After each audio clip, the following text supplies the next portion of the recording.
नमस्कार, आदाब। Crime petrol dial 100 में आप सबका स्वागत है। जिंदगी देने वाले का मौत एक आखिरी फैसला है जिसे कोई नहीं बदल सकता, लेकिन जीते जी जो फैसले हम लेते हैं वो फैसले हमारी नियति लिखते हैं, और एक गलत फैसला कई जिंदगियों को तबाह करने का मादा रखता है। मार दिया! किसी ने मार दिया! बिट्टू का लाश पड़ा है! मार दिया!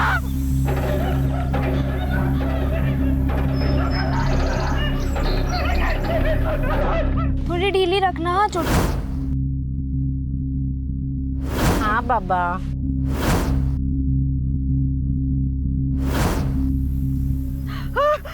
अरे बिट्टू को मार दिया! बिट्टू को मार दिया! बिट्टू को मार दिया! उनका लाश पड़ा है उधर खेत में। अरे लाश पड़ा है अपने खेत में, लाश पड़ा है। महेश भैया, महेश भैया, महेश भैया, कांति बाबू के खेत में विष्णु का डेड बॉडी पड़ा है।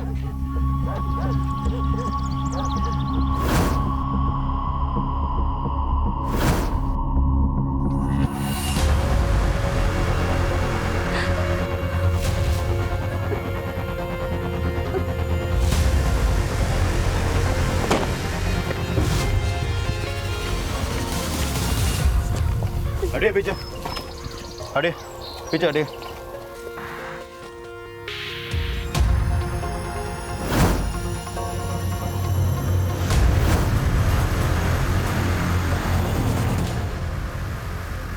कौन है ये आदमी?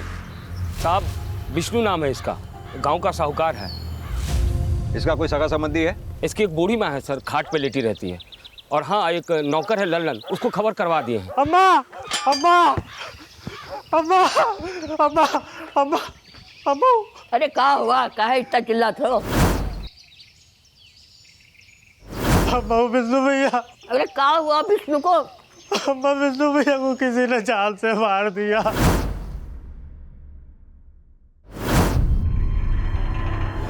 अम्मा। हे भगवान। सिर्फ आपने ही डेड बॉडी को देखा था या फिर कोई और भी था आपके साथ? हाँ साहब, सिर्फ हम ही देखे। सिर्फ देखे तो ये आपके कपड़ों पे खून कैसे लगा?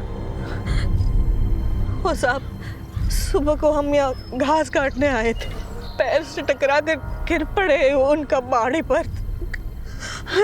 संभालो, बैठाओ, उन्हें पानी वानी पिलाओ।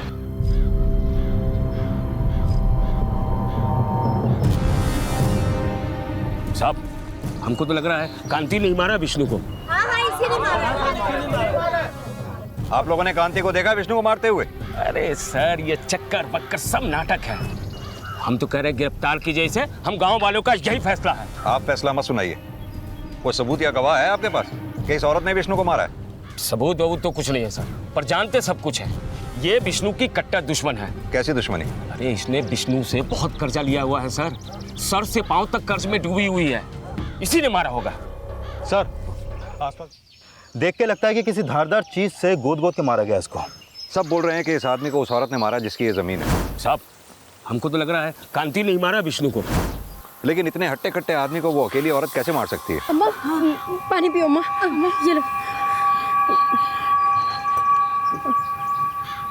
एक काम करो, विष्णु की माँ से बात करो और बॉडी को पोस्टमार्टम के लिए भेजो। करमजली खा गई हमने चिराग को। अब हमारी अर्थी को करना कौन देगा? नहीं, ऐसा मत बोलो अम्मा। अगर आपको कुछ हो गया तो हमारा क्या होगा? साहब कह रहे हैं। साहब सुनिए, साहब कुछ मैंने कुछ नहीं किया। साहब मैंने कुछ नहीं किया। अम्मा, आपा दीदी, हमें तो लगता है ये सब महेश चाचा का किया धरा है।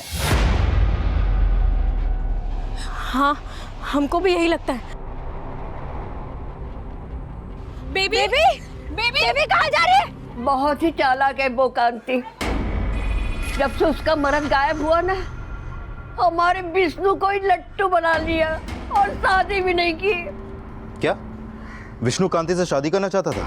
कांति ही शादी का लड्डू दिखा दिखा के उसको चूना लगा रही थी। विष्णु सबको ब्याज पे पैसा देता था, उसको वैसे ही दे दिया। अब विष्णु को उसका मायाजाल समझ में आने लगा तो उसको मार दिया।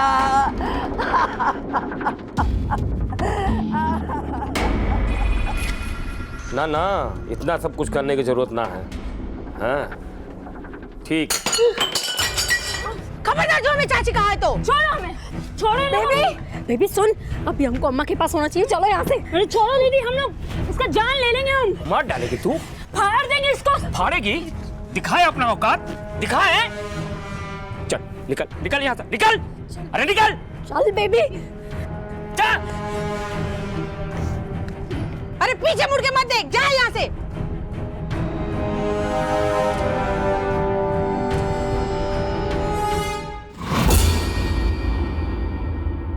साहब, हमारा देवर महेश हमें फंसा रहा है। गांव वालों को भी वही भड़काया है। उसी ने विष्णु को मारकर हमारा खेत में डाल दिया होगा। लेकिन खून तो आपके कपड़ों पे लगा था। साहब हम बोले ना, हम टकरा के उसका बॉडी पे गिर गए थे, इसीलिए। अगर आपने विष्णु को नहीं मारा तो फिर महेश विष्णु को क्यों मारेगा? साहब तो हमारी अम्मा को छोड़ दीजिए। हमारी अम्मा को छोड़ दीजिए साहब। एक सेकंड, आराम से बोलिए, क्या बात है? साहब अम्मा ने कुछ नहीं किया, वो महेश चाचा उनको फंसा रहे हैं। हाँ साहब, हमारी अम्मा को छोड़ दीजिए। साहब हमारी 3 बेटियां हैं, हम काहे ऐसा पचड़ा मोल लेंगे? विष्णु को हमने नहीं मारा। लेकिन विष्णु की माँ ने तो आप पे ही शक जताया। आप विष्णु को शादी का झांसा दे देकर उसे पैसे ऐंठ रही थी। वो उसका गंदा नियत को शादी का नाम दे रही है। हम मानते हैं कि हमने विष्णु से कर्जा लिया था, पर बदले में वो चाहता था जो उस जैसा हर मर्द चाहता है। कहीं ऐसा तो नहीं विष्णु ने आपकी इज्जत पे हाथ डाला हो, इसलिए आपने गुस्से में आकर विष्णु का कत्ल कर दिया हो? देखिए जो भी है साफ साफ बताइए, हम रियायत बरतेंगे। ऐसा होता तो हम चुप नहीं रहते साहब। ये विष्णु के ना महेश के अलावा और कई दुश्मन है गांव में। ये हमें फंसाने की साजिश है। साहब गांव में हमारा कोई नहीं, अगर हम अम्मा के बगैर गए तो पता नहीं कितने लोग हमें बेच खाएंगे। तो हमारी अम्मा को छोड़ दीजिए साहब। ठीक है, फिलहाल आप जा सकती हैं, लेकिन हम जब तक ना कहें गांव छोड़कर जाइएगा नहीं। जी सर।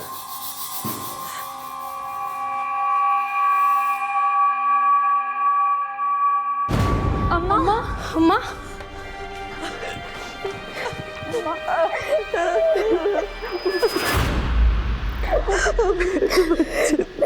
कैसे हो अम्मा? ठीक हो बेटे, चलो घर जल्दी।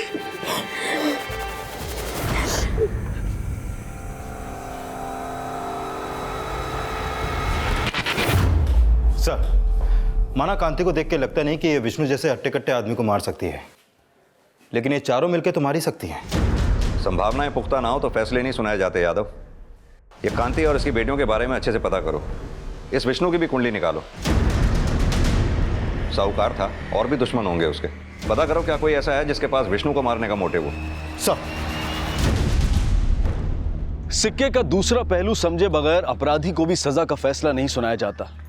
फिर कांति तो शक के दायरे में थी, और इसी शक के आधार पर पुलिस गांव वालों से पूछताछ कर रही थी, जहां गांव वाले विष्णु की हत्या को सिर्फ विष्णु और कांति के रिश्ते से जोड़कर देख रहे थे। लेकिन पुलिस विष्णु से जुड़े हर शख्स को टटोल रही थी। बहरहाल इस केस का एक और सिरा बिहार के पटना शहर से भी जुड़ा हुआ था।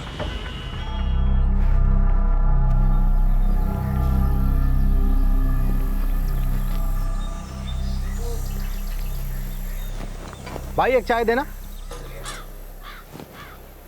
चलिए भैया चाय।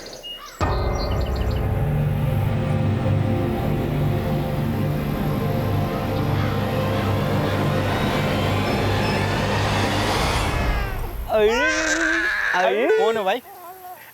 अरे नहीं पहचाने का? अरे हम आपके बगल वाले गांव से। अरे शादी में आपके साथ फोटो भी खिंचवाए थे। नहीं पहचान रहे हैं? आप वकील बाबू ही हैं ना? हमें लेट हो रहा है, हम चलते हैं। अरे जाइए जाइए, बाद में मिल लेंगे। अभी हम पटना में ही है ना।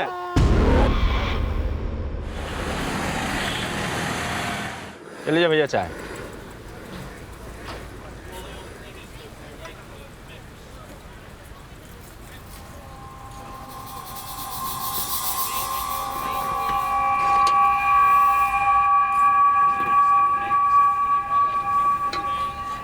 कहाँ से आए हो भैया?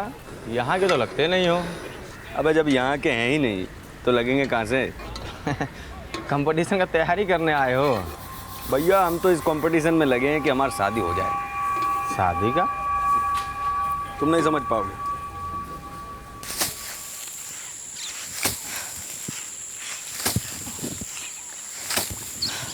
ओ अम्मा, खाना लगा रहे हैं, आ जाओ खाने, आ जाओ सब, आओ आओ जल्दी आओ।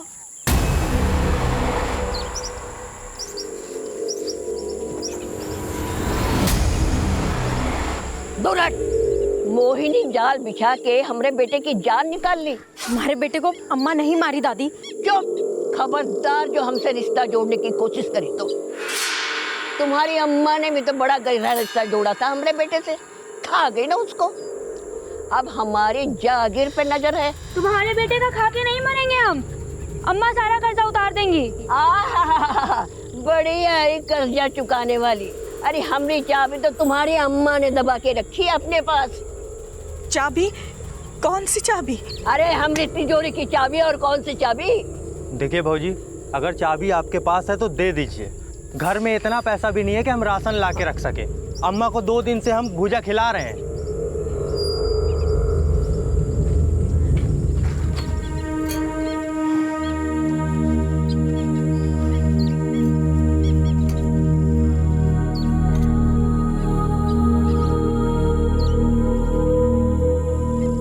अम्मा, हमारे पास कोई चाबी नहीं है, ना ही विष्णु को हम मारे हैं। विष्णु को महेश ने मारा।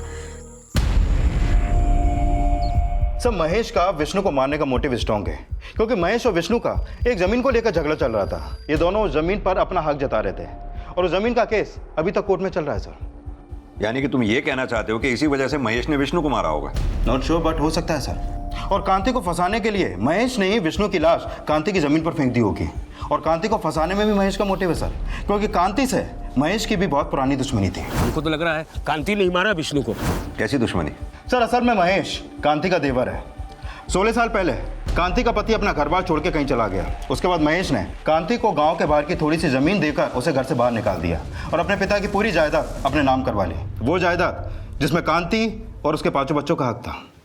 कांति के 5 बच्चे हैं? जी सर, लेकिन अभी 4 ही रह गए। कांति की बड़ी बेटी बेबा उसकी शादी के बाद ही गुजर गई थी।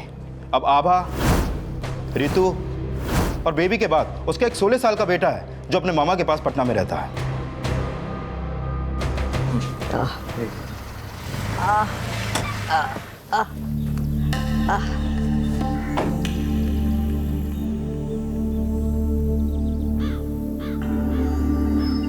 प्रणाम चाची। ये क्या सुन रहे हैं कि कांति विष्णु की तिजोरी का चाबी दबा के बैठी है? तो हमको लगा आपको कुछ पैसे वैसे की जरूरत होगी, थोड़ा सा पैसा लेके आए थे। ये लीजिए।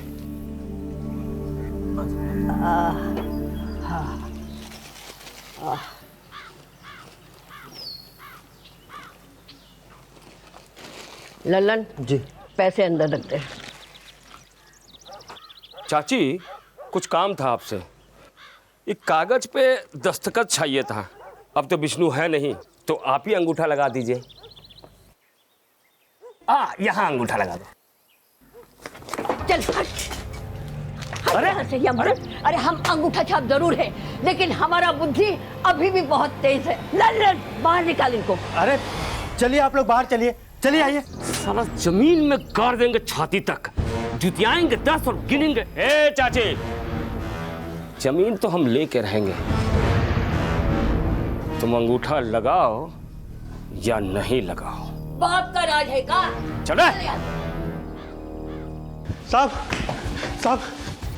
जल्दी चलिए। वो महेश घर में आया था और अम्मा से जमीन के कागज में जबरदस्ती अंगूठा लगवा रहा था और हमको ही मारा है साहब। अरे 1 मिनट बताइएगा कि हमारा कसूर का है। अरे क्या कर रहे हैं? इन्होंने कुछ नहीं किया है। अरे छोड़िए उन्हें। कुछ तो बताइए, समझ में नहीं आ रहा आप लोग ले कहाँ जा रहे हैं। अम्मा अम्मा अम्मा अम्मा, वो तिजोरी के चाबी मिल गया। पुलिस वाले बताए हमको विष्णु भैया के जनेऊ में बंधा हुआ था चाबी, और वो हमको दे दिए। अच्छा, ये लो आप रख लो। चाबी तो लेके आया, पर उस महेश का क्या किया? बोला कुछ? अरे हम सब बताए पुलिस वालों को। अब पुलिस वाले तो महेश को उठा के भी ले गए। साहब हमको काहे पकड़ के लाए हैं? वो तो विष्णु था जो जबरन हमारी जमीन पे कब्जा किया था। कब्जा तो उसने किया था साहब, और जबरन हमसे अंगूठा लगवाने आया था। हाँ, भले ही विष्णु हमारा दुश्मन था, लेकिन वो तो कांति का भी दुश्मन था। हमने नहीं सर, कांति ने मारा होगा उसे। दुश्मन तो सबसे बड़ा तू है कांति का। 16 साल पहले उसका हक छीन के उसे घर से बाहर निकाल दिया, फिर तुझे क्यों छोड़ दिया कांति ने? विष्णु को क्यों मारा? अब तो हमको भी यही लगता है, विष्णु को कांति ने नहीं, महेश ने मारा होगा। हमने नहीं मारा विष्णु को, कांति ने मारा होगा।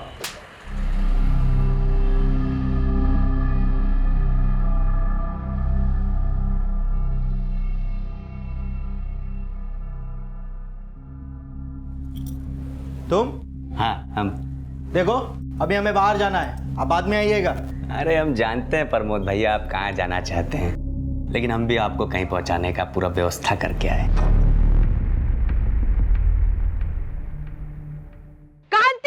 कांति बाहर निकल। अरे तेरी करतूतों से तंग आकर तेरा पति तुझे छोड़कर चला गया, अब तू हमारे पति को अंदर करवा दी। पहले उस विष्णु को मायाजाल में फंसाई, अब उसे मरवाकर हमारे पति को फंसा रही है। फंसाया उसने अम्मा को है। चुप!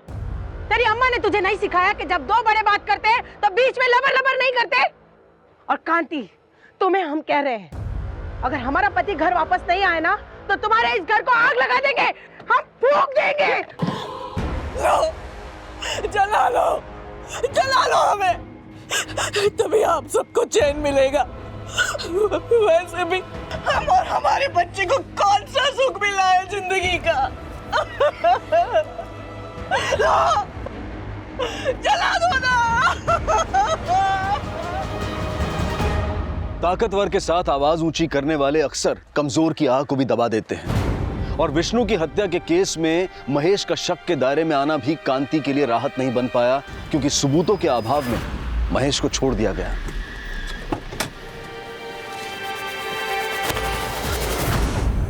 और विष्णु की हत्या में उसके किसी और दुश्मन का भी कोई हाथ होने का क्लू नहीं मिल रहा था। इसी दौरान विष्णु की पोस्टमार्टम रिपोर्ट सामने आई। सर, ये विष्णु की पोस्टमार्टम रिपोर्ट। इस रिपोर्ट के मुताबिक उसकी हत्या उसी सुबह 4 से 5 बजे के बीच हुई जिस दिन हमें उसकी लाश मिली। और रिपोर्ट से पता चला है कि विष्णु की हत्या से पहले उसे कुछ नशीली चीज खिला के बेहोश किया गया था। उसके इंटेस्टाइन में खाने के ट्रेसेस मिले हैं जिसमें नशीली दवा मिलाई हुई थी। अगर विष्णु को बेहोश करके मारा गया है तो पॉसिबिलिटी है कि कांति ने ही विष्णु को मारा हो। लेकिन सर, अभी तक ऐसा कोई विटनेस नहीं मिला जिसने उन्हें साथ में देखा हो। अगर महेश और कांति नहीं, तो फिर और कौन ऐसा हो सकता है जिसके पास विष्णु को मारने का मोटिव हो? 4 दिन के लिए अंदर का रहे, तुम अचरा हटा के घर के बाहर निकल कर नौटंकी कर रही हो। क्या लगा हमको पता नहीं है? पर हम तो चुप! तुम क्या सोच रही हो? ये तुम्हारे ड्रामा की वजह से पुलिस हमको छोड़ी है? हाँ? साला यहाँ कोई भी नहीं है जो हमारा बाल भी बांका कर सके।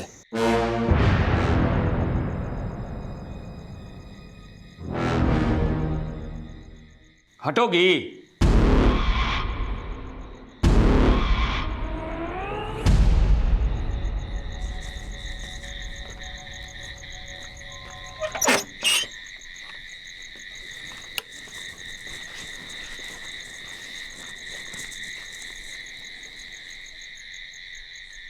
अरे कोई है रे? अरे पानी उन्हीं पटाया कि नहीं? रघु, सब साला कामचोर हो गया। एक तो घर में भी कचकच और यहां भी। कल ना सबको टाइट करते हैं। ये लोग बड़ा हो गया मनमौजी।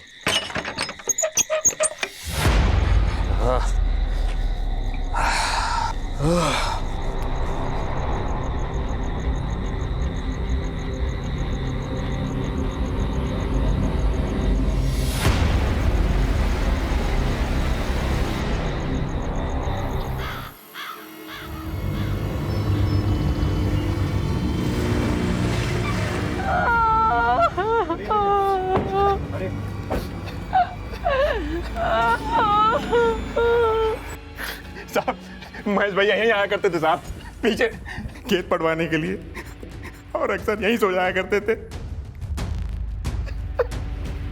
इसे मारा किसने होगा? वही कांति मारी साहब, कांति। आप लोगों ने कांति को मारते हुए देखा था? विष्णु को मारते हुए किसी ने नहीं देखा था, लेकिन मैं ही मारी है। अरे जीते जी ये भी यही बोलते रहे, लेकिन कोई नहीं सुना। तब उसे गिरफ्तार कर लीजिए, पकड़ लीजिए, उसी ने मेरे पति को मारा। बॉडी को पोस्टमार्टम के लिए भेजो, लोकेशन के आसपास अच्छी तरह से जांच करो और इस कांति को थाने लेके आओ। सब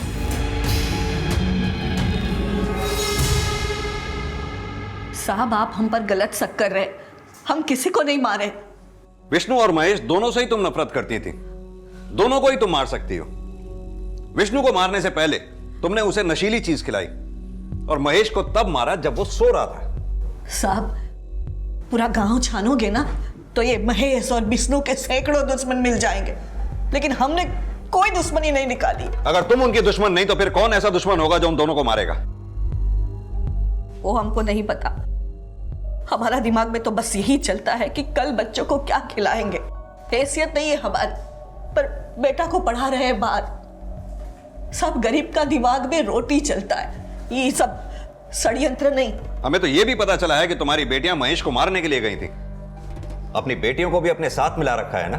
उस महेश का बस चलता ना तो हमें और हमारी बेटियों को बेच खाता। सुधा जानती है सब हकीकत उसकी, पर फंसा हमें रही है। साहब हम उस कांति की तरह नहीं है जो अपना पति को खुद मार दे। अरे उसका पति तो खुद उससे तंग आकर उसे छोड़कर चला गया। वो माँ बेटी सब एक जैसी हैं। आप हम पर झूठा इल्जाम लगा के कोई भी फैसला सुना सकते हो, पर हम ये स्वीकार नहीं करेंगे कि हम किसी को मारे हैं। तुम सच ही बोल रही हो, इस बात की क्या गारंटी है? ठीक है, आपको जो करना है कीजिए, मारना है तो मारिए, पर सच ये है कि हम किसी को नहीं मारे।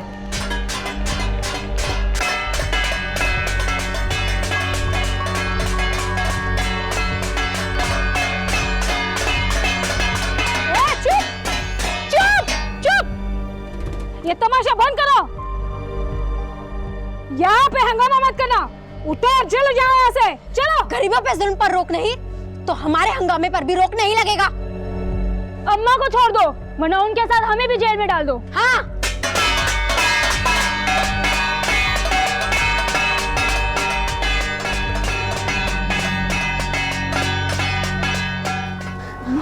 अम्मा, अम्मा। महेश की हत्या का शक कांति के खिलाफ सबूत नहीं जुटा पाया और एक बार फिर से उसे छोड़ दिया गया। सर, मैंने सुधा से अच्छी तरीके से पूछताछ की, लगता नहीं है कि उसने अपने पति महेश को मारा होगा, और कांति ने महेश को मारा होगा यह भी साफ नहीं है। लेकिन कांति के कपड़ों पर विष्णु का खून लगा हुआ था। सर, ऐसा भी तो हो सकता है कि इन दोनों मर्डर में किसी तीसरे का हाथ हो।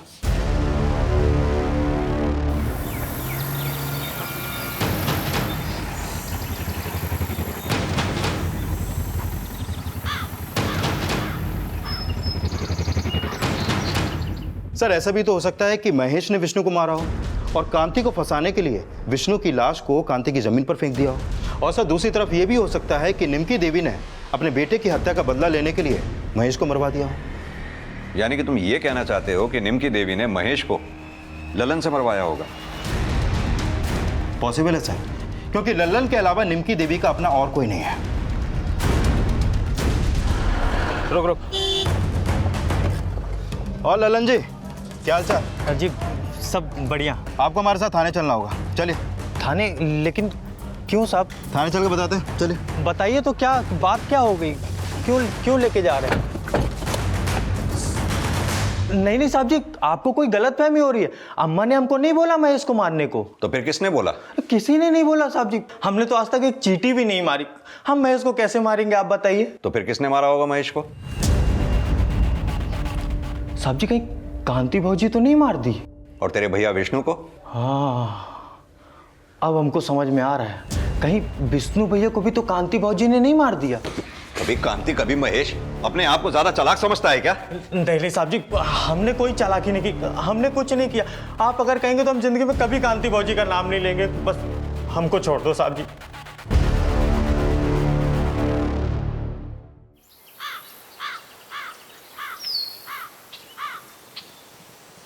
हाय बेबी, हाउ आर यू? हाँ बोलो, क्या चाहिए? आज जो मांगेंगे दे देंगी ना हमको? क्या? ए जीतू, क्या बात है? अरे चाची चाची प्रणाम। अरे ठीक है ठीक है। अरे चाची आशीर्वाद तो अच्छे से दे दो, बहुत ही बढ़िया चकाचक खबर लाए हैं आपके लिए। कैसा खबर? चाची बात थोड़ा प्राइवेट में होता तो ठीक होता। जो बोलना है तुम्हें यही बोलो। ऐसा है तो ठीक है चाची, आपका सब दुश्मन खत्म।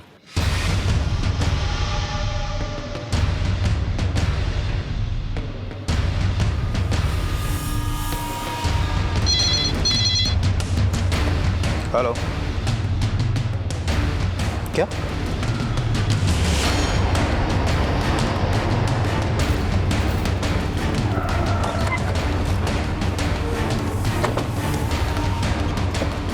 हटिए सामने से, पीछे हटिए। साहब हम इसको मारना नहीं चाहते थे, लेकिन ये है कौन? जीतू है साहब, इसी गांव में रहता है। बहुत टाइम से हमारी बेबी के पीछे पड़ा हुआ था। आज ज़बरदस्ती हमारे घर में घुस गया और इसके साथ ज़बरदस्ती करने की कोशिश कर रहा था। साहब ये मर्डर सेल्फ डिफेंस में हुआ है, हम खुद विटनेस किए थे। लेकिन इसे मारा किसने? हाँ हम सब ने। नहीं, सिर्फ हम मारे इसको। नहीं साहब, अम्मा झूठ बोल रही है। हम सब ने मिलकर कह रहे हैं ना साहब, सिर्फ हम मारे इसको।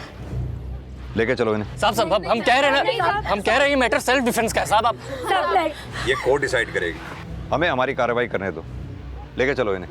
साहब नहीं, आपको जो कार्रवाई करनी है कर, हमारे नाती को बचा लीजिए। ये प्रमोद कौन है? हमारा दामाद, हमारी बड़ी बेटी का पति। बेटी का तो देहांत हो गया, पर बंटी हमारा नाती जीतू प्रमोद को मार के आया। आपका सब दुश्मन खत्म। क्या ये कहना क्या चाह रहे हो? अरे चाची देखिए, हम प्रूफ भी लाए। क्या है देखे तो। क्या लाया तू? ये रहा प्रूफ। मर गया आपका दुश्मन। देखो कांति चाची, आपका दुश्मन मर गया। अरे आंख बंद करा भैया, आंख। अरे देखो बाप मर गया, बेटा सो रहा है। अरे उठ जाओ बेटा, पापा मर गया। सांस बंद। देखो चाची, अब हमको हमारी बहादुरी का इनाम दे दो, बेबी से हमारा शादी करवा दो। नीच, कौन बोला तुमको ये प्रमोद को मारने के लिए? कौन बोला? बंटी कहाँ है? उसको कुछ नहीं किए। कहाँ है वो उसको वहाँ उसके पापा का लाश के पास लाज में ही छोड़ के आ गए। वो भी मरेगा सड़ के कुत्ते की मौत। कुत्ता साला मर गया। नीच, उस मासूम बच्चे को लाश के पास छोड़ के आया। हाँ कमीने। ये चाची, इज्जत का फालूदा मत करो, इज्जत दे रहे हैं तो। अरे हम तुम्हारे लिए मर्डर किए, अपने ऊपर 302 लिए, और तुम हमारी को धो रही हो। हम जा रहे हैं अपनी बेबी को लेके। ए बेबी चलो। सर ये देखिए, इसका फोन तो डैमेज हो चुका है। कोई कहानी तो नहीं बना रहे ना आप लोग? नहीं साहब, हम सब सच कह रहे हैं। साहब हमारे नाती को बचा लीजिए। पटना में पता नहीं वो किस हाल में होगा। पटना में कहाँ है? वो तो जीतू ने नहीं बताया था, पर कोई लॉज में है ऐसा कहा था। कौन सी लॉज? लॉज का तो ये जीतू ने नहीं कुछ बताया, पर शायद उसके दोस्त लोगों को मालूम होगा। यादव, ये जीतू के दोस्तों से मिलो और पटना पुलिस से कांटेक्ट करो। सर। तिवारी सर, जीतू के फोन का डेटा निकलवाओ, पता करो उसमें वीडियोस थी भी या नहीं। Okay sir. संगीता, लेके चलो इसे। अरे साहब एक मिनट बोल रहे हैं ना, कुछ नहीं किया साहब। अरे साहब मैम, अम्मा ने कुछ नहीं किया साहब। अम्मा, चाची। ठीक है सर, मैंने जीतू के बारे में पता किया। वो गांव का एक आवारा लड़का था, कोई काम धंधा नहीं था उसके पास। और सर ये भी कंफर्म है कि उसकी नज़र कांति की छोटी बेटी बेबी पर थी। और सर जीतू के मोबाइल के मेमोरी कार्ड में वो वीडियो है जिसके बारे में कांति ने हमें बताया था। सर ये देखिए। देखो कांति चाची, आपका दुश्मन मर गया। अरे आंख बंद करा भैया, आंख। एक काम करो, इस वीडियो की एक कॉपी फौरन पटना पुलिस स्टेशन को भेजो, पता करवाओ ये जगह है कौन। Okay sir. 4 महीने पहले जब हमारी बड़ी बेटी विभा की मौत हुई थी, तब पुलिस बोली थी उसकी मौत एक हादसा थी। और तुम्हें यह लगता था कि विभा को प्रमोद ने मारा है, इसीलिए जीतू प्रमोद को तुम्हारा दुश्मन बताता था। हाँ, हमें तो अभी भी लगता है प्रमोद ने ही हमारी बेटी को मारा, लेकिन हमें क्या पता था ये जीतू प्रमोद को मार देगा। तो तुमने जीतू को प्रमोद को मारने के लिए नहीं बोला था? नहीं साहब, विष्णु और महेश को मारने के लिए बोला था। विष्णु और महेश की हत्या से हमारा कोई लेना देना नहीं है। लेकिन जीतू सीधा प्रमोद को मारकर तुम्हारे पास आया था, और यह भी हो सकता है कि तुमने जीतू को इसलिए मार दिया क्योंकि तुम्हें डर था कि तुम्हारा सच सामने आ जाएगा कि तुमने विष्णु और महेश को मारने के लिए जीतू की मदद ली थी। साहब, हमने किसी को नहीं मरवाया। जीतू को तो मारा ही है ना। आप चाहे हमें जिंदगी भर के लिए अंदर कर दो साहब, पर हमारे नाती, हमारे बंटी को बचा लो बस। बंटी कहां था, अब इसका पता लगाया जा रहा था, और कांति और उसके दामाद प्रमोद के बीच की असल केमिस्ट्री भी समझी जा रही थी। तभी बंटी की सूचना सामने आई। सर, बंटी का पता चल गया है। वो सरस्वती लॉज के एक कमरे में मिला है और वहां पर प्रमोद की लाश भी मिली है। लॉज के पास एक चाय वाले ने पुलिस को इन्फॉर्म किया था सर। अभी बंटी को मेडिकल ट्रीटमेंट के लिए भेज दिया क्योंकि 8 घंटे भूखा रहने के बाद उसकी हालत खराब हो गई थी। और हाँ सर, मैंने प्रमोद के बारे में पता किया। कांति ही नहीं, प्रमोद भी कांति को अपना दुश्मन समझता था। क्यों? सर, प्रमोद शादी करना चाहता था आभा से, लेकिन कांति ने उसकी शादी करवाई अपनी बड़ी बेटी विभा से। और सर, ये भी पता चला है कि विभा की मौत जलने से हुई थी, और इसी बात को लेकर कांति ने प्रमोद पर मर्डर का एलिगेशन लगाया था। लेकिन इस केस को लेकर प्रमोद को क्लीन चिट मिल गई थी सर, लेकिन कांति को लग रहा था कि उसकी बेटी को जस्टिस नहीं मिला, और इसी केस को लेकर प्रमोद की बड़ी बदनामी हुई और उसकी वकालत छूट गई। तो प्रमोद इसी वजह से कांति से नफरत करता था? जी सर। तो सर, हो सकता है कि कांति से बदला लेने के लिए प्रमोद ने ही विष्णु को मारा हो, और फिर उसकी लाश को उसने ही कांति की जमीन पर फेंका हो। पता करो विष्णु की हत्या के समय ये प्रमोद था कहां पर। सर, कांति की बेटी और वेद वकील लेके आए हैं कांति की जमानत के लिए।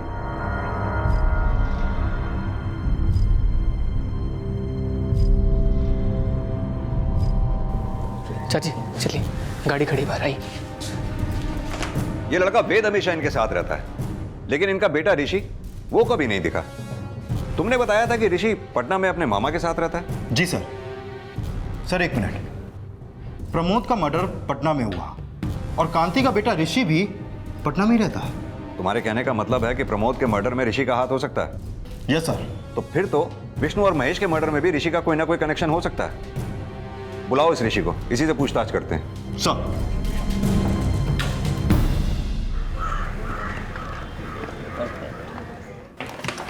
उसका पीछा करते रहो। सर, पता चले ये कांति का बेटा है ऋषि, जो पटना में अपने मामा के पास रहता है। सर, मेरी इसकी मामा से फोन पर बात हुई। उनका कहना है कि 15 दिन पहले वो कांति के पास आने के लिए निकला था। ये कांति के भाई का नाम क्या है? बुलन। सर, बुलन से ऋषि का नंबर भी मिला, लेकिन अभी इसका नंबर बंद है।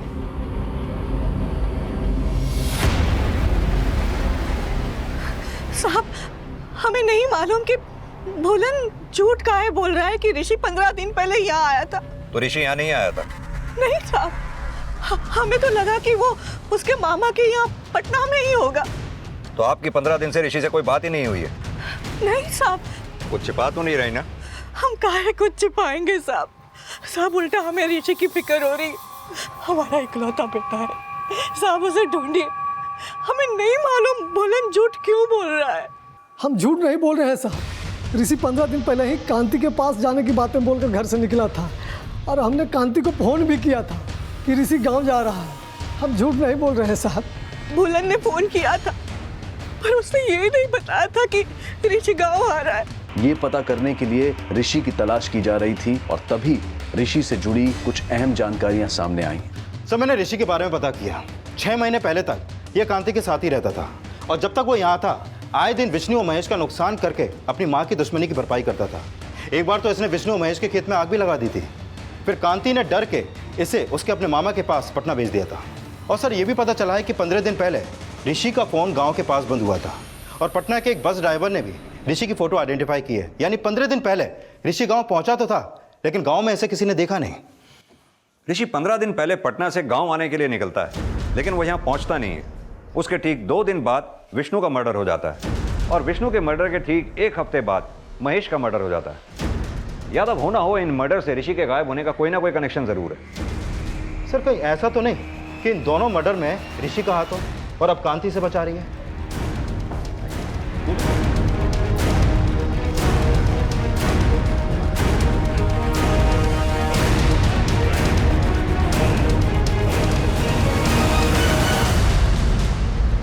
मेरी तो कसमों से पता नहीं नहीं चल रहा था। मैंने उसे फोन किया, उसका फोन बंद आ रहा था। मैंने वेद को भी फोन किया, उसका फोन भी बंद आ रहा था। और अब वेद के घर पे ताला लगा है। साहब हमने सुबह वेद को बैग लेके जाते हुए देखा था, बहुत हड़बड़ी में दिख रहा था वो।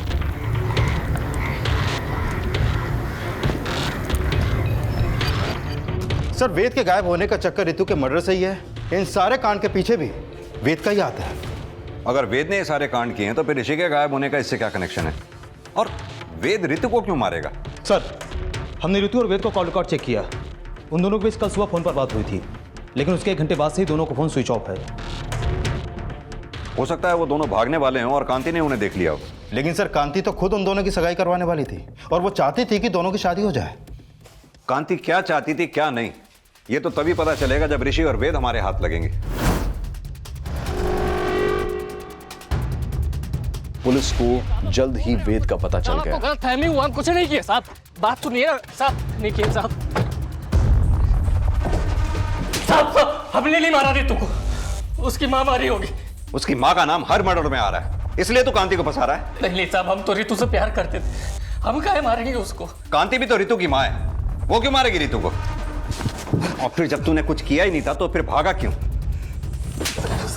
तुम्हारा फोन बंद होने से पहले तुम्हारे और रितु के बीच में बातचीत हुई थी, क्या बात हुई थी? साहब हम और रितु भाग के शादी करने वाले थे। कांति तो खुद ही तुम्हारी और रितु की शादी करवाने वाली थी, फिर भागने की क्या जरूरत थी? अब रितु चाहती थी कि हम भागे।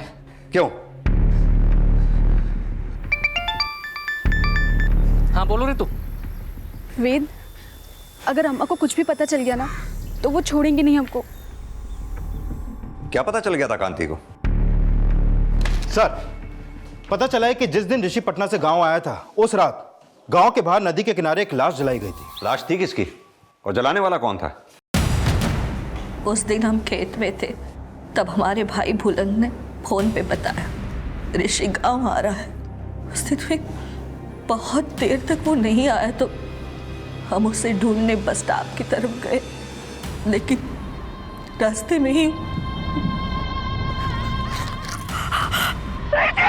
हम समझ गए थे कि विष्णु और महेश ही मारे होंगे। हम सोचे कि अगर हम आपके पास आए तो भी वो खुद को छुड़ा लेंगे, इसलिए इसलिए विष्णु जब हमारे पास सूद का पैसा मांगने आया तो हम बोले कि पैसा तो नहीं है हमारे पास, पर हम तुम्हें वो दे सकते हैं जो तुम चाहते हो। और इसीलिए जानबूझकर उसे सुबह सुबह खेत में अकेले मिलने बुलाया। अरे रुको, पहले ये प्रसाद लाई हूँ मैं आपके लिए। प्रसाद? हाँ। ये किस लिए? लेकिन हम ना यहाँ आने से पहले मंदिर गए थे। हमने सोचा कितने साल लग गए इस चीज़ का फैसला लेने में, तो भगवान का आशीर्वाद हो तो। चलो ठीक है। प्रसाद खाकर वो बेहोश हो गए और मौका मिलते ही मार दी। महेश को उसके खेत वाले घर पे जब वो सो रहा था मार दिए। हमें लगा कि हमारा बदला वसूल हो गया, लेकिन फिर हम रितु को वेद से फोन पे बात करते हुए देख लिए। नहीं वेद, अब हमसे नहीं रहा जाता, हम आज रात को ही भाग जाएंगे। वेद, अगर माँ को पता चल गया कि भाई का मर्डर हमने किया तो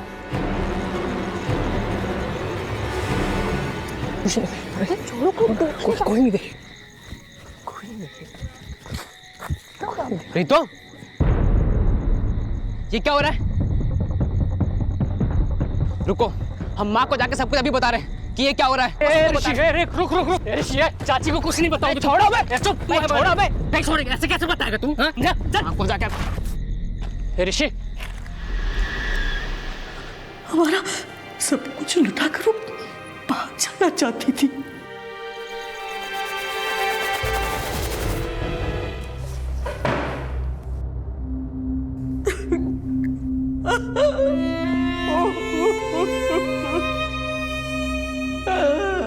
जो फैसले आवेश में आकर लिए जाते हैं वो कभी भी सही साबित नहीं होते।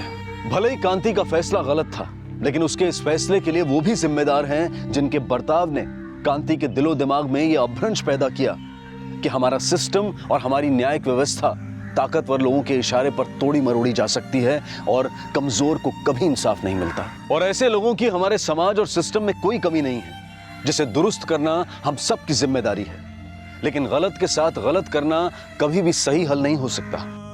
जिनकी जिंदगी संवारने के लिए कांति ने जिंदगी भर जद्दोजहद की, उन सब की जिंदगी तबाह हो गई कांति के एक गलत फैसले से। 1 2 3 4 5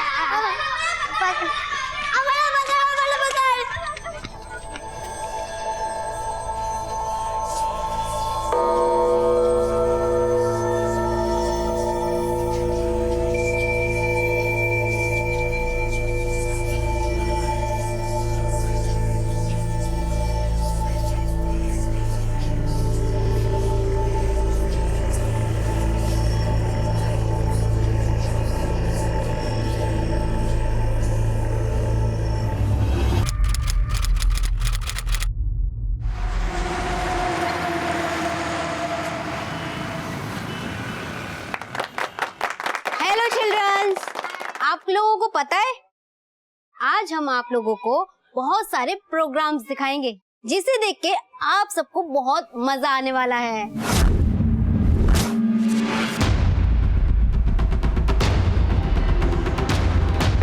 अरे कहा ना मैंने आई। नहीं नहीं नहीं, सोनम बेटा, शादी नहीं करनी है मुझसे और इस लड़के से तो बिल्कुल नहीं। अगर वो कुणाशी लग्न करायचंय तुला? हाँ। अरे पहले अपने आप को देख। अरे ये तीसरा रिश्ता लाई थी मैं तेरे लिए। अगर तू शादी नहीं करेगी तो इस घर में नहीं रहेगी, समझी? ठीक है, अगर ऐसी बात है तो नहीं रहना मुझे इस घर में। जा रही हूँ मैं इस घर को छोड़ के। बेटा सोनम, पर उससे शादी नहीं। सोनम बेटा। तो उसकी शुरुआत करते हैं हरी से।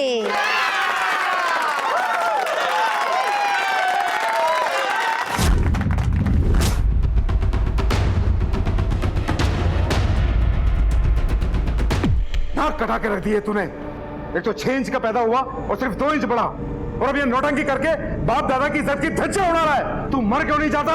मर जाऊंगा मैं, अब मुझे जीना भी नहीं है और ऐसे घर में मैं रहना भी नहीं चाहता हूँ जहाँ इंसान को उसके मन से नहीं तन से तोला जाता है। जा रहा हूँ मैं, और याद रखिए यहाँ पे कभी इस घर में मैं वापस नहीं आऊंगा। हाँ मत आना।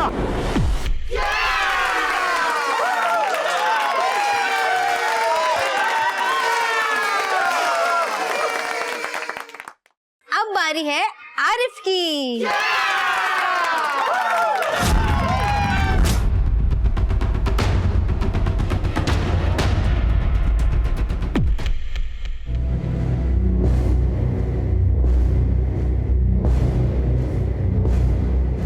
आजा मेरी मैना, अरे आजा ना।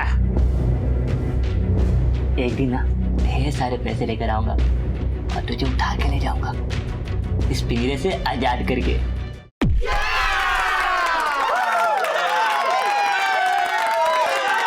अब एक बहुत इंटरेस्टिंग सी चीज आने वाली है जो लेकर आ रहे हैं विठल।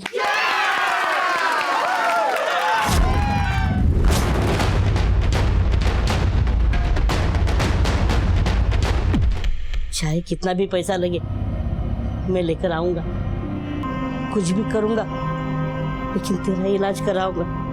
तू चिंता मत कर, सब कुछ ठीक हो जाएगा, टेंशन मत ले।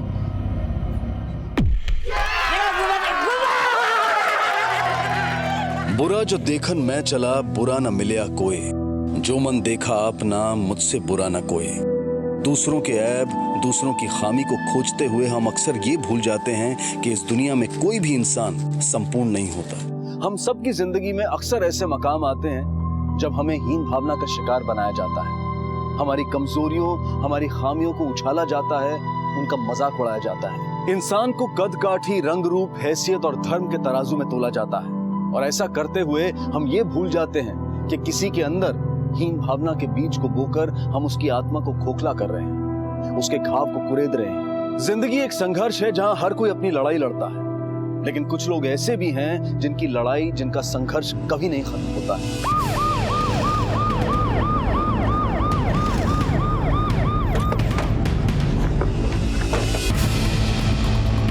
आइए सर। यहीं पे मोहल्ले के बच्चे खेल रहे थे, उन्होंने ही सबसे पहले इस बच्चे की लाश अलमारी के अंदर देखी। बॉडी को बाहर निकाल। हो सर। ये तो बौना आदमी है। तलाशी लो। सर। तुम आसपास सर्च करो। साहब, है चाहता और आरिफ बागवान लीला है, शायद इसका ही नाम हो। सर ये देखिए,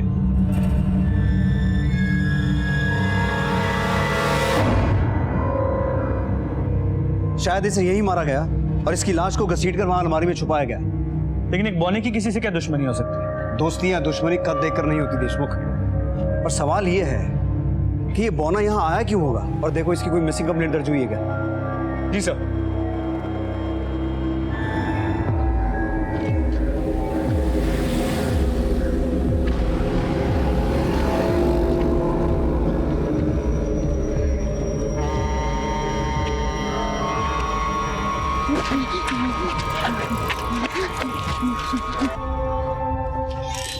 सर, उस लाश की शिनाख्त हो गई। उसका नाम आरिफ बागवानी था। उसके रिकॉर्ड्स चेक किए तो पता चला उसका क्रिमिनल बैकग्राउंड था। पुलिस उसे छोटी मोटी चोरी के केसेस में ढूंढ रही थी। ये रहता कहाँ था? सर, उसके माँ बाप और भाई का पता चल गया। वो लोग सांगली में विजयनगर की मस्जिद वाली गली में रहते हैं। चलो।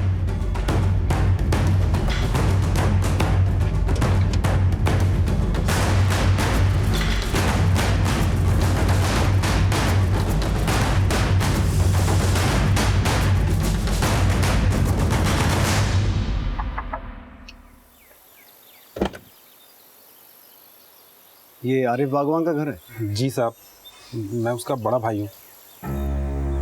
क्या आरिफ का कत्ल हो गया?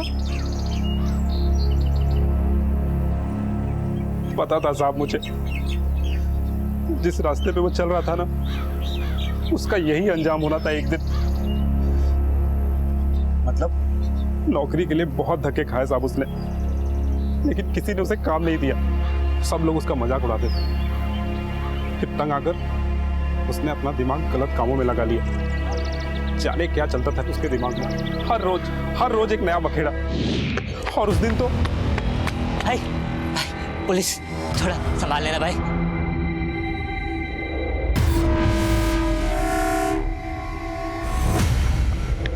आरिफ कहाँ पे?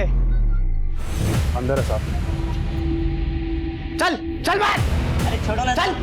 अरे छोड़। आरिफ को क्या समझ के रखा है? एक दिन ऐसा काम करूंगा ना कि देख के संग रह जाओगे। चल। अरे कहता हूं ना साहब, रुको ना। फिर उसके बाद वो कभी लौट के घर नहीं आया साहब। और ये सब तो सिर्फ उसके बाहर के कारनामे थे। घर के अंदर भी वो अपनी काली करतूतों से कभी बाज नहीं आता था।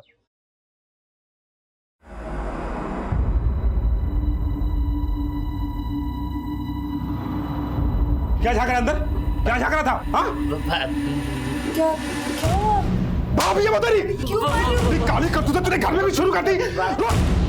मैं फालतू दोस्तों के साथ रह के घटिया आदमी बन गया था वो। किन लोगों के साथ घूमता था वो? साहब ज्यादा तो पता नहीं, लेकिन वो सादिक कुरैशी के साथ बहुत घूमता था। सादिक कुरैशी? जी साहब। कहाँ रहता है? मोबिनपुरा में। ठीक। देशमुख, आरिफ का क्रिमिनल रिकॉर्ड था, तो हो सकता है उसका कत्ल उसी के किसी बुरे काम की सजा हो। उसके इस दोस्त सादिक कुरैशी को थाने बुला। देखे उसने दोस्ती निभाई है कि दुश्मनी? सर। नहीं चल सकती। मुझे नहीं चलना।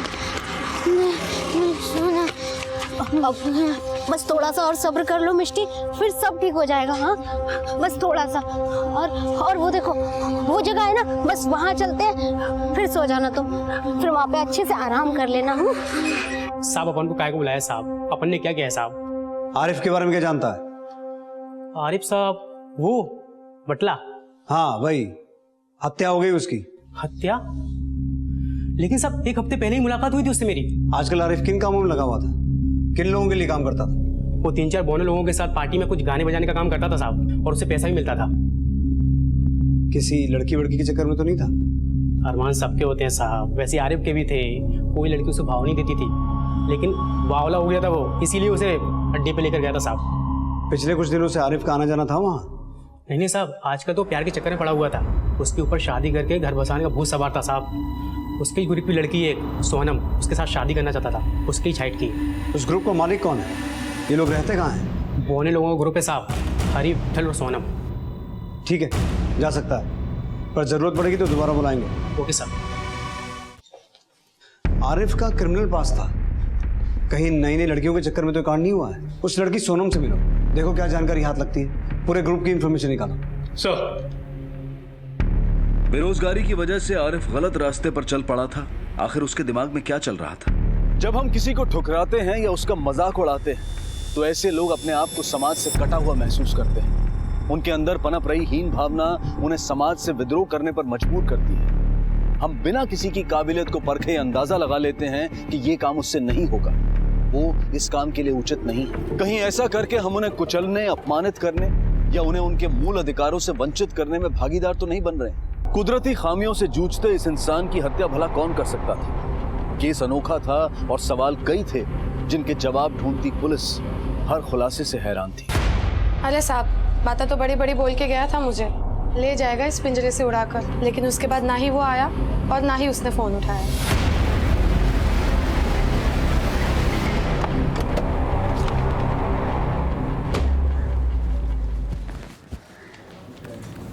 इसकी 3 प्रिंट आउट निकालो। सर, आरिफ की पोस्टमार्टम रिपोर्ट, इसके मुताबिक उसके सर के पीछे किसी भारी चीज़ से वार किया गया।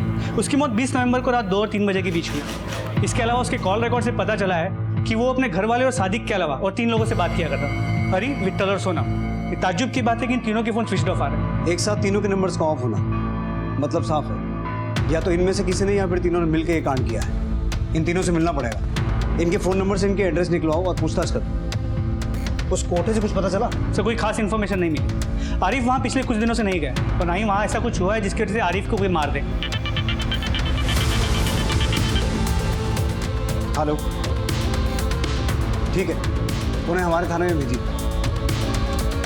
देशमुख, आरिफ केस में एक इंपॉर्टेंट इन्फॉर्मेशन सामने आने वाली है।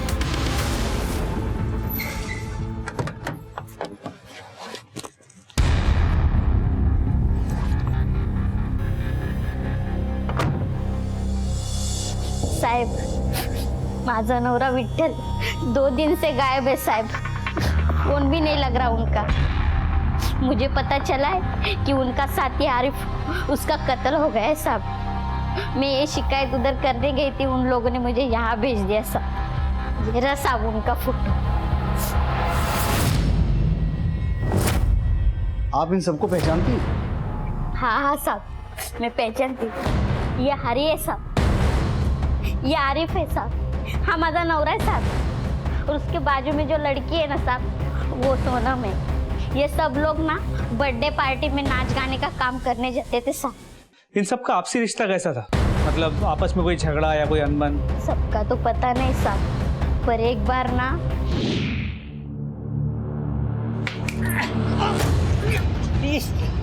पैसा ज्यादा चाहिए। हाँ, चाहिए, तुझसे ज्यादा काम करता हूँ तो पैसा चाहिए। अरे कुछ काम नहीं करते। अरे घरे तू, अरे तू जाना। नर्मदा जी, आपके पति के दोस्त आरिफ की हत्या हुई और आपका पति विट्ठल लापता है। हो सकता है इस हत्या में आपके पति का हाथ हो? क्या लगता है आपको? नहीं नहीं साहब, वो ऐसा कभी नहीं कर सकते साहब। उस आरिफ को तो ग्रुप के मालिक हरी ने मारा होगा साहब। क्यों? क्योंकि हरी जो है ना, सोनम को अपनी बहन मानता था साहब, और जो आरिफ है ना, वो सोनम के पीछे पड़ा था साहब। और हरी कभी नहीं चाहता था आरिफ जैसे लड़के से उसकी शादी हो जाए। मेरे पति को ढूंढिए साहब, ये जो हरी का कार्ड है साहब। ठीक है, आप जाइए, अगर हमें कोई इन्फॉर्मेशन मिली तो हम आपको इत्तला करेंगे।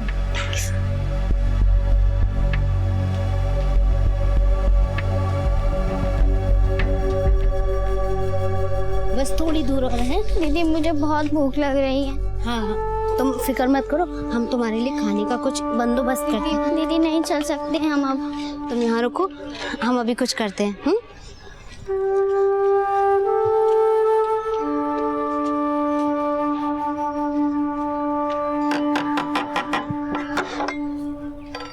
क्या है?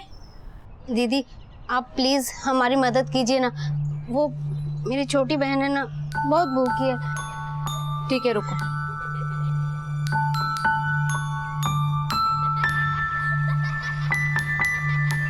ये लो।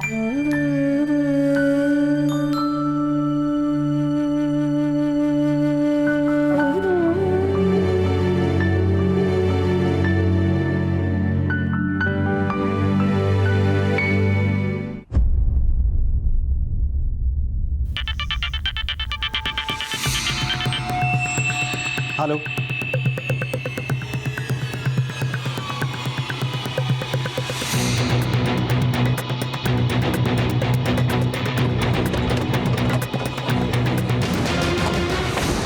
पीछे हटो, पीछे हटो, पीछे हट जाओ।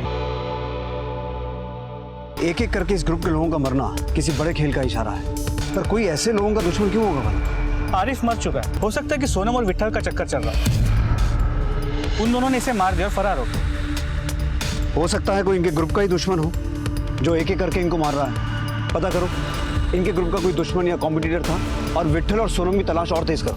सर।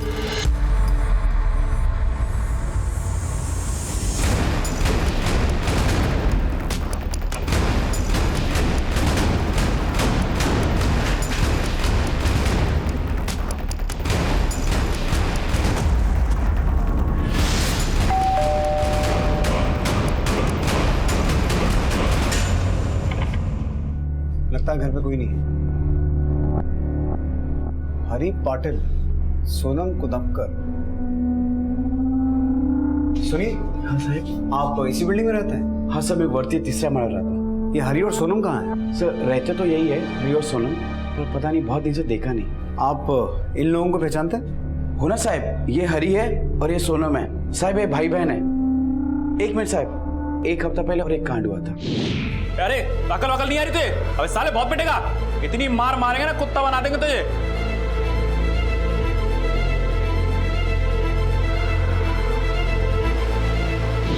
आप पहचानते हैं उन लोगों को? मैं नहीं पहचानता उनको। और कोई आदमी जो हरी और सोनम के बारे में कुछ जानता हो? साहब वो वॉचमैन के साथ हरी की बहुत जमती थी। कहाँ है वो, बुलाइए उसे। सर वॉचमैन 2 दिन के लिए मुंबई गया है, आते ही आपके पास भेजता हूँ। आरिफ की मौत की वजह यही झगड़ा हो सकता है। हो सकता है कि वो गुंडे आरिफ ने ही भेजा और हरी ने बदला लेने के लिए आरिफ को मार दिया। सर बिल्डिंग के नेम प्लेट में हरी ने सोनम को बराबर का दर्जा दिया और आरिफ के बैकग्राउंड को जानते हुए शायद उसने सोनम के साथ कुछ ऐसा किया हो जिसकी वजह से हरी ने आरिफ को मार दिया। देशमुख, इस गुत्थी को सुलझाने के लिए इनमें से किसी एक का हमारे हाथ लगना बहुत जरूरी है। सोनम और विट्ठल, इनकी फोटो सर्कुलेट करवाओ, इनके फोन सर्विलेंस पे डालो, इस पूरे एरिया में इनके बारे में पूछताछ करो और इनके ग्रुप के कॉन्ट्रैक्टर को खोजो। सर। बुरा वक्त कभी दस्तक देकर नहीं आता। कहने को तो ये पौने थे, लेकिन जो घटनाएं इनके साथ हो रही थी और सोनम और विट्ठल का अब तक कुछ पता नहीं था।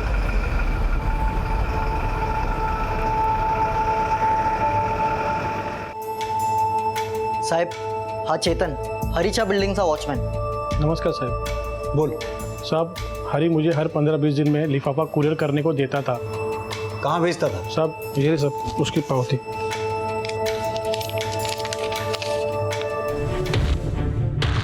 ये हरी नहीं, विक्रम है, सुभान राव का बेटा। इसकी मौत का सुन के बहुत दुख हुआ। मैं इस फैमिली को सालों से जानता हूँ। सुभान राव का जितना दबदबा बुलंद है, उतना ही उसके बेटे का कद छोटा निकला और ये छोटा कद ही बाप बेटे के बीच की दूरी का कारण बना। विधाते कोई तो इलाज होगा ना, मैं तो तंग आ गया हूँ। देखिए कोशिश तो कर रहे हैं, बाकी तो ऊपर वाले। अरे डॉक्टर अंकल नमस्ते। अरे विक्रम कैसे हो, कहाँ जा रहे हो? वो कल मेरा शो है, उसी के प्रैक्टिस के लिए जा रहा था। मना किया था ना रूम से बाहर निकलने के लिए। फांड बनकर मेरी बेइज्जती कराएगा, जान दर। विक्रम का कद बढ़ाने के लिए सुभान राव ने कोई इलाज, कोई तरीका नहीं छोड़ा।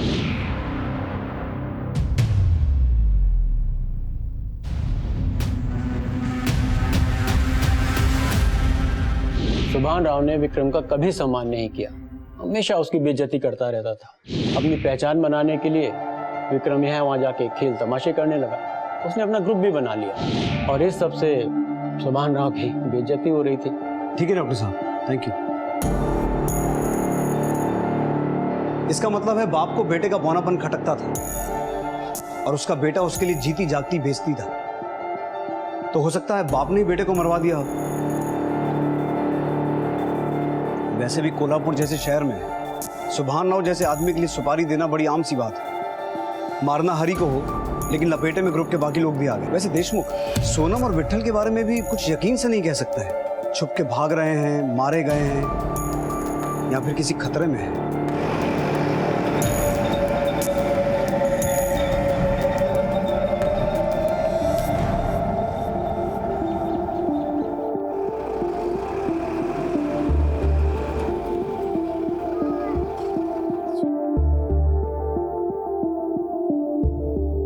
थैंक यू दादा, आपने हमारी मदद की।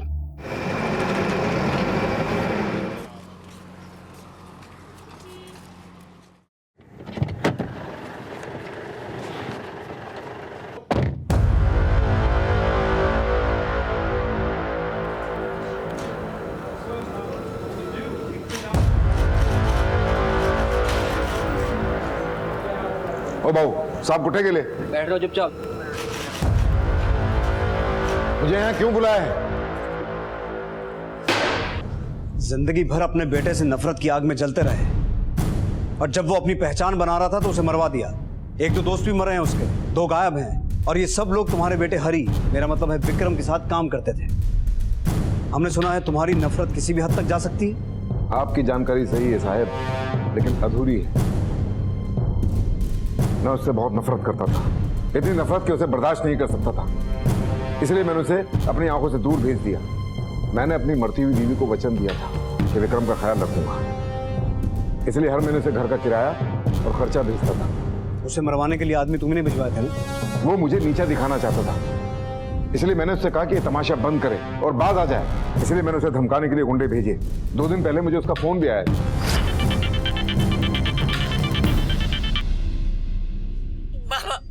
बाबा मुझे बचा लो बाबा। बाबा आप जैसा बोलेंगे मैं वैसा करूंगा। आप बोलेंगे तो मैं घर से कदम तक बाहर नहीं रखूंगा बाबा। मुझे मेरे दोस्तों को बचा लो बाबा। तो वो कहाँ? फिर क्या हुआ? उसने कहा कि मुझे गाड़ी भेज दो, लेकिन लोकेशन मैं बताऊंगा। उसके बाद ना उसका फोन आया और ना ही मैंने उसे कोई कांटेक्ट किया। लेकिन तुम्हारी इस कहानी पे हम यकीन कैसे करें? अगर आपको ये कहानी लगती है तो हकीकत क्या है ये आप ही मुझे बता दो। वो नंबर दो जहां से उसने फोन किया था।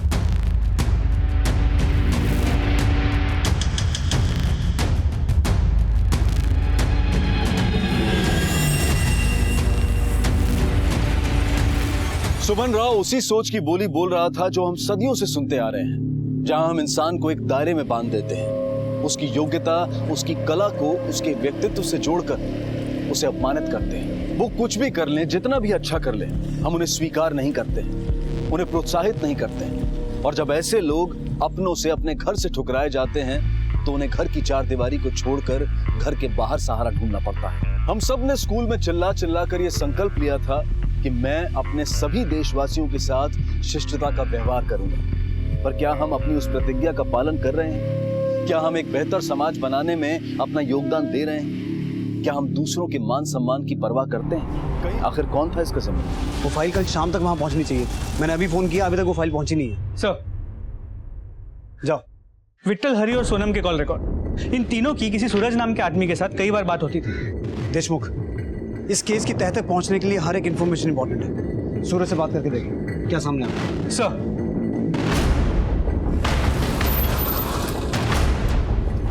सूरज को डरा तो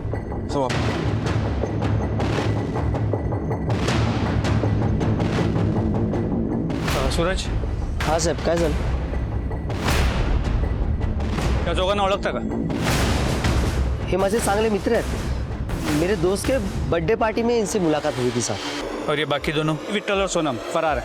क्या साहब? इसीलिए किसी का फोन नहीं लग रहा है, और उनका भी मुझे फोन नहीं आया साहब। इन चारों से तुम्हारी दोस्ती हुई कैसे? काय सांगू साहब, हम एक जैसे थे, समाज से ठुकराए, किस्मत के मारे। मेरे माँ बाप का पता नहीं, और इनके माँ बाप होते हुए भी इनका कोई अपना नहीं। मैंने उन्हें और उन्होंने मुझे सहारा दिया था साहब। ये आरिफ आदमी कैसा था? मतलब किसी से कोई झगड़ा, कोई अनबन? सच कहूँ तो आरिफ अच्छा इंसान नहीं था। जब जब तुम सपनों में आते।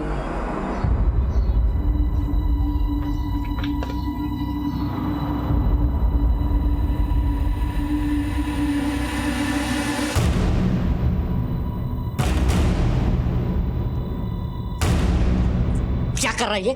क्या कर रहा है? मैंने तुझे 50 मरतबा मना किया ना, वो मेरी बहन है, मेरी बहन से दूर रहना साले। साला तो मैं तुझे बनाऊंगा। क्या बोलता है? अपनी बहन का हाथ मेरे हाथ में देता है क्या? अपनी औकात देखा है तू? अब मैं तुझे अपने परिवार के जैसे मानता हूँ और तू बार बार वही हरकतें करता है। चल निकल यहाँ से। अरे दोबारा मेरे बीच में आना नहीं। अरे क्या हुआ क्या? अरे इसको समझाओ, इसको मैं अपने घर के जैसा, अपने परिवार के जैसा मानता हूँ। ये साला मेरी बहन पर नजर रखता है। बाहर की गंदगी बाहर रख, समझा ना? निकल यहाँ से। देख लूंगा तुम दोनों भाई बहन को ना, देख लूंगा, छोड़ूंगा नहीं तुम लोगों को। निकाल, फिर देख लेना। इतना सब कुछ हो जाने के बाद हरी ने तो आरिफ को ग्रुप से निकाल दिया होगा। भाई साहब, हरी के लिए तो उसका ग्रुप ही परिवार जैसा है और वो किसी के बिना नहीं रह सकता था। और आरिफ ने भी दूसरे दिन माफ़ी मांगी तो हरी ने भी उसे माफ़ कर दिया। ठीक है, अगर इनमें से कोई भी तुम्हें कांटेक्ट करे तो सबसे पहले हमें इन्फॉर्म करना। ठीक है सर।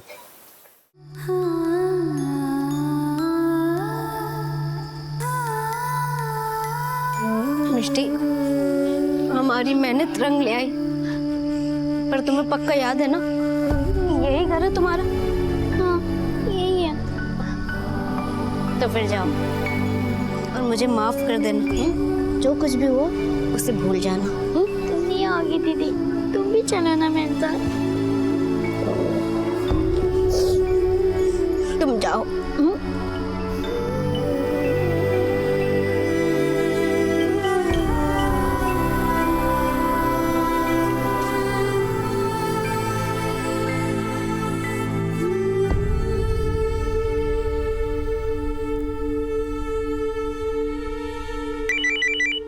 हेलो, ठीक है सर, सांगली से फोन था। वहां एक बच्ची किडनैप हुई थी, जिसे एक बौनी लड़की वापस घर छोड़ के गई है। बौनी लड़की? देशमुख, ये इन्फॉर्मेशन हमारे बहुत काम की हो सकती है, जाके पता करो। Sir,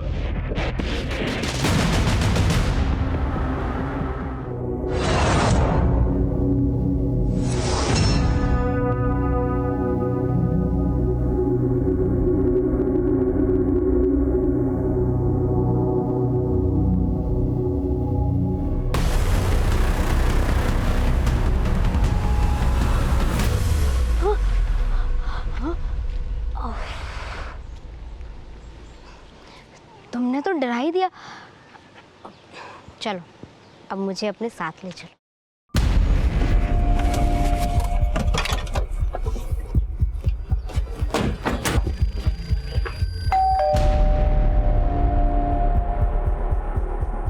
mister Sen Gupta. Yes. आपसे कुछ बात करनी।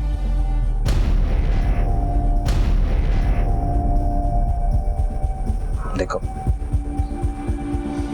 सर, ये है मेरी बेटी मिष्टी।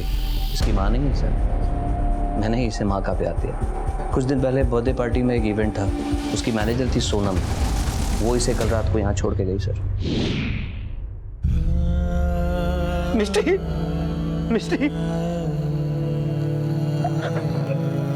कहाँ चली गई थी मेरी बच्ची? तुम यहाँ आई कहाँ से? कैसे पहुंची यहाँ आप? दीदी। कौन दीदी बेटा? वो तो चली गई। मेरी बच्ची। चल बेटा अंदर चल। सोनम, बेटा तुम्हें पता है तुम्हें उठा के कौन ले गया था? क्या वो इनमें से कोई था? मुझे कौन ले गया वो मुझे नहीं पता, लेकिन सोनम दीदी ने मुझे घर छोड़ा था। सर दरअसल कुछ दिन पहले मिष्टी का 8th बर्थडे था। हम लोगों ने घर में ही एक छोटा सा ऑर्गेनाइज किया था। एक इवेंट कंपनी को बुलाया था प्रोग्राम के लिए, ताकि ये खुश रह सके। Happy birthday to you, happy birthday dear Mishti. अच्छा ओके मिष्टी बेटा, देखो सबको बहुत तेज भूख लग रही है, अब जल्दी से केक कट करो। मैं भी केक नहीं काटूंगी। क्यों? मैं पहले सबके साथ फोटो खिंचवाऊंगी। ठीक है, आज बर्थडे गर्ल की सारी बात मानी जाएगी, जल्दी से फोटो खिंचा लो।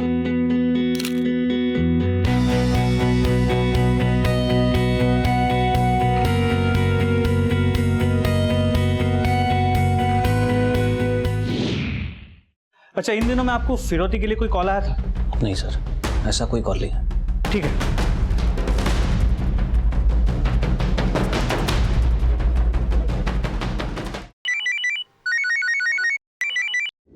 हाँ देशमुख।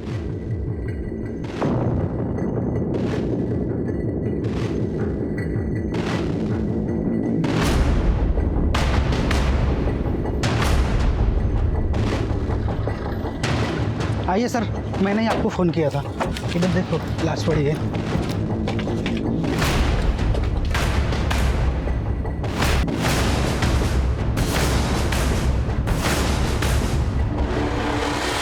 और ये खून ताज़ा है, मतलब यहाँ जो कुछ भी हुआ है उससे ज़्यादा वक्त नहीं हुआ। आसपास सर्च करो, देखो कुछ हाथ लगता है क्या। बॉडी को चेक करो। और ये केस तो पूरा उल्टा पुल्टा जा रहा है। मुझे लगता है इन सबके पीछे विट्ठल का ही हाथ है, लेकिन मकसद समझ में नहीं आ रहा। क्यों एक हंसते खेलते ग्रुप में ये खूनी खेल शुरू हो गया। सुभान राव की दुश्मनी हरीश हो सकती है, लेकिन इन सबको मार के सुभान राव को क्या मिलेगा। और एक बात नोट की, एक ही ग्रुप के 2 लोगों की हत्या एक ही एरिया में हुई है। इस जगह से कुछ ना कुछ तो लेना देना है इनका। फिलहाल बॉडी को पोस्टमार्टम के लिए ले जाओ। सर,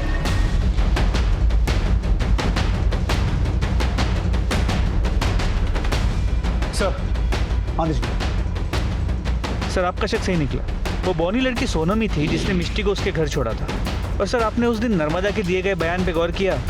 उसने कहा था कि हमारी कोई औलाद नहीं है ना, इसलिए हम दोनों मेहनत करके पैसा इकट्ठा कर रहे थे सब इलाज के लिए। तो मुझे लगता है कि विट्ठल ने अपने दोस्तों के साथ मिलकर मिष्टी को किडनैप किया, ताकि विट्ठल मिष्टी को अपनी बीवी की गोद में डाल सके। अगर इन लोगों ने मिलकर मिष्टी को किडनैप किया तो सोनम ने वापस लाके छोड़ा क्यों? शायद पकड़े जाने के डर से। देशमुख, मुझे ऐसा लगता है कि नर्मदा अपने पति विट्ठल के बारे में कुछ ना कुछ तो जानती है। पता लगाओ। सर,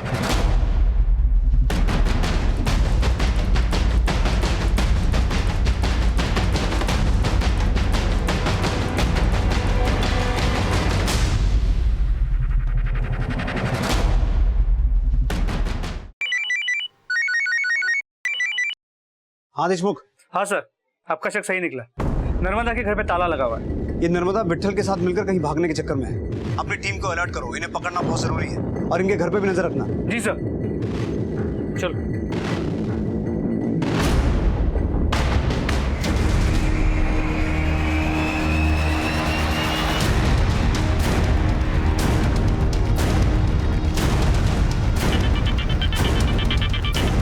आओ हमारे। विट्ठल की बीवी नर्मदा इसी के साथ ऑटो में बैठ के जा रही है। हाँ, तुम उसका पीछा करो और ऑटो का नंबर मुझे भेज दो। Okay sir. जीवनी रोड ले चलो।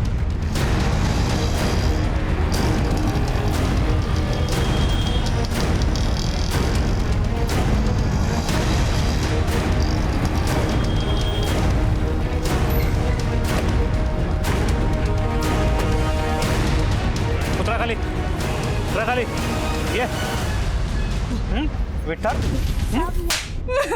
ओ साहेब, साहेब आमचीच मुलगी आहे। साहब, सीप में मोती की तरह हमने इसकी परवरिश की थी, लेकिन इसकी तकदीर के आगे हमने हार मान ली।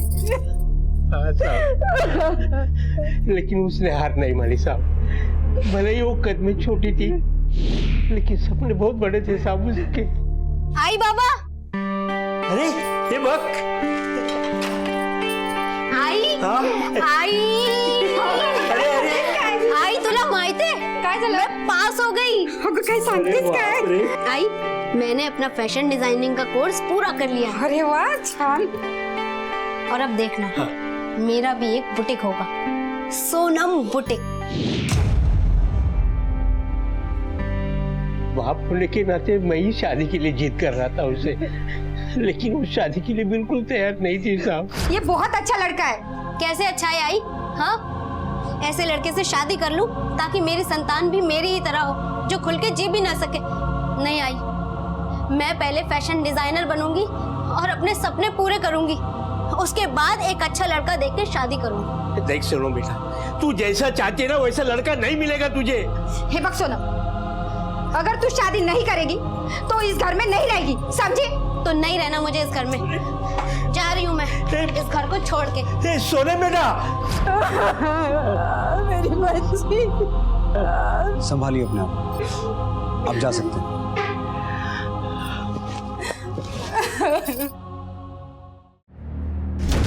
कद में छोटे हो, लेकिन काम बहुत बड़े बड़े किए हैं तूने। जो भी बोलना सच बोलना, क्योंकि झूठ सुनने के मूड में बिल्कुल नहीं हूं मैं। सारा किया दरा उस हरी का है सब। अपने बाप से लड़कर वो यहाँ आया, अपना ग्रुप बनाया, फिर उसने हमें उसके ग्रुप में शामिल कर दिया। फिर एक दिन हाँ दोस्तों आज हम मजा आ गया भाई, आज अपना प्रोग्राम एकदम सक्सेस हो गया। भाई ये काम 11 दिन तक नहीं खींच सकते, कुछ और जुगाड़ करना पड़ेगा। इसमें पैसे कितने मिलते हैं? क्या मतलब पैसे कितने मिलते? हरी भाव छोटा मुंह बड़ी बात बोल रहा हूँ। तुमने हमको सहारा दिया, आपने ग्रुप में शामिल किया, लेकिन ये काम ज्यादा दिन नहीं खींच सकते। फिर तुम लोग करोगे क्या? भीख मांगोगे या फिर से वही चोरी चकारी करोगे? अरे हरी भाव तुम समझते क्यों नहीं? भाई सीधा बात करना, सीधा जवाब दिया कर। अपन लोगों ने तेरे साथ काम नहीं करने का तो नहीं करने का, समझा? चल हाँ हरी भाव नहीं परवड़ता हमको ये काम। अरे लेकिन मेरी बात तो सुनो तुम लोग। दादा ये आरिफ ने ही विठल के दिमाग में भूसा भरा होगा। लेकिन कितने मुश्किल से मैंने इस ग्रुप को बनाया और ये लोग चंद पैसों के लिए इस ग्रुप को तोड़ने पे लगे हुए। दादा मैं समझाऊंगी उन्हें। हाँ आप भावुक क्यों हो रहे हैं? कुछ भी हो जाए मैं इस ग्रुप को टूटने नहीं दूंगा।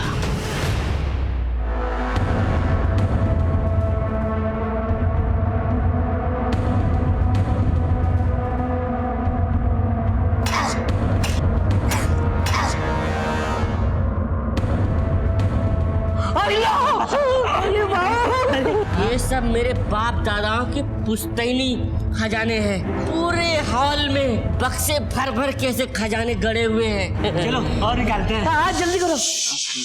ना ना ना ना बस ये खजाना अभिशापित है। अभिशापित? इसको ऐसे नहीं निकाल सकते। क्यों? इसके लिए हम सबको पहले एक लड़की की बलि देनी होगी। बलि? और बलि के लिए हमने मिष्टी को उठा लिया।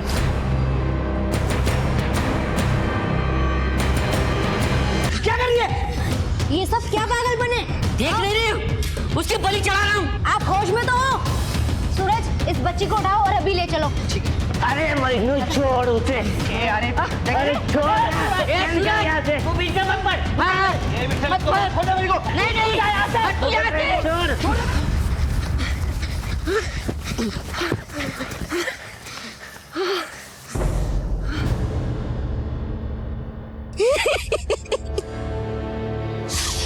विठल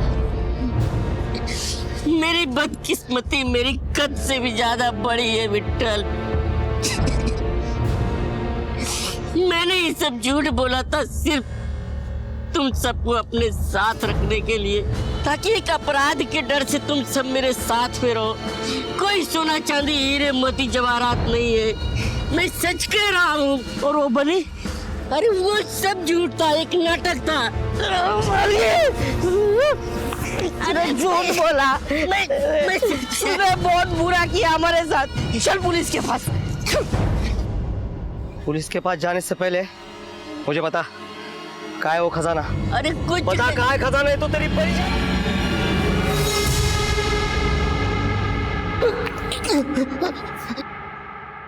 देशमुख बोल बोल। सोनम से मैं प्यार से बात करता था, वो मुझे पसंद करने लगी थी। उसके सपनों का नॉर्मल आदमी वही था। वो मेरे अंदर अपना जीवन साथी ढूंढ रही थी। सोनम ने मुझे बताया था कि हरि के पास खजाना है। मैं उसके बातों में आ गया तो मैंने तय किया कि मैं पहले खजाना लेके जाऊंगा। आरिफ के मरने के बाद सोनम भी मिष्टी को लेके चली गई। हरि और विठल भी चले गए। मैं उन दोनों को ढूंढ रहा था साहब। तभी मैंने नर्मदा को बोला कि अगर तुम्हें फोन आए तो मुझे बता देना। तभी विठल ने नर्मदा को कांटेक्ट किया और उसने मुझे बताया साहब।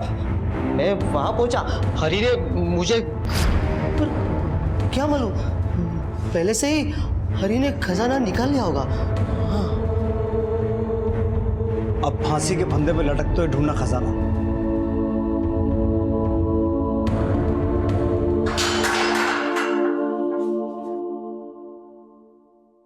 कहने को तो ये कत्ल की वारदातों का सिलसिला था, लेकिन इस अपराध की जड़ क्या थी, कौन जिम्मेदार था और क्यों घटे ये अपराध? हरी का बोला एक झूठ इतने बड़े अपराध की शक्ल इख्तियार कर गया। सवाल ये नहीं है कि उसने झूठ क्यों बोला, सवाल ये है कि उसे किस बात ने झूठ बोलने पर मजबूर किया। सगे और खून के रिश्तों से अपमानित और ठुकराए जाने के बाद हरी ने अपने जैसे ही लोगों को अपना परिवार मान लिया। सोनम के रूप में उसे बहन और विट्ठल और आरिफ के रूप में उसे भाई मिल गए थे। अलग अलग रंग और धर्म के होने के बावजूद उन्होंने एक दूसरे को सहारा दिया, सम्मान दिया। लेकिन जब ये परिवार टूटकर बिखरने पर आया तो उसने गलत कदम उठा लिया। आरिफ को काम मिल जाता तो वो शादी करके सेटल हो जाता। सोनम का हाथ किसी अच्छे आदमी ने थाम लिया होता तो उसकी जिंदगी गुलजार बन जाती। विट्ठल और नर्मदा को किसी ने सहारा दिया होता तो उनके जीवन में भी खुशियां आ सकती थी। हरी के पिता ने अगर हरी को समझा होता तो वो अपने हुनर से अपना नाम रोशन कर सकता था। एक जिम्मेदार नागरिक होने के नाते हमें हर किसी के मान सम्मान और प्रतिष्ठा का आदर करते हुए ही एक कुशल समाज बनाना होगा। इसी विचार के साथ अब मैं अनूप सोनी आपसे विदा लेता हूं। फिर मुलाकात होगी अगले एपिसोड में एक और चौंका देने वाले केस के साथ। तब तक अपना और अपने परिवार का ख्याल रखें और देखते रहें क्राइम पेट्रोल डायल 100। सबक एक को सीख हम सबको। जय हिंद। क्राइम पेट्रोल्स के और भी दिलचस्प कहानी देखने के लिए हमारे चैनल को सब्सक्राइब करें और बेल आइकॉन दबाना न भूलें।